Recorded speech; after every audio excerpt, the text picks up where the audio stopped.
A lot of people are talking about innovative finance and its relationship to impact investing or blended finance. The way that we think about innovative finance, if we break it down to bare bones, you have an organization and you have an investor. An organization would like to grow and produce goods and services, and they need to be able to raise capital to be able to do that. An investor has a certain set of requirements around their risk and return levels that they would like to achieve in order to maintain their sustainability and keep reinvesting, etc.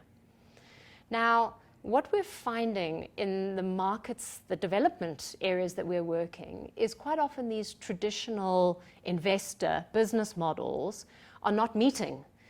So an investor might have very high return expectations because of the risk levels, fine, but a business would not necessarily be able to afford the loan from an investor because they have a business model which might take longer to become sustainable.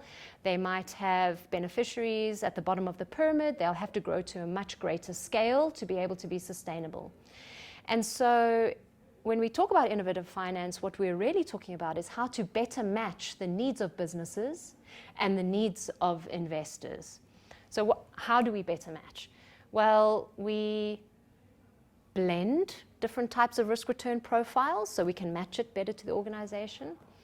We create new instruments. So for example, instead of just straight debt or equity, there are new mezzanine or hybrid instruments available which combine the two.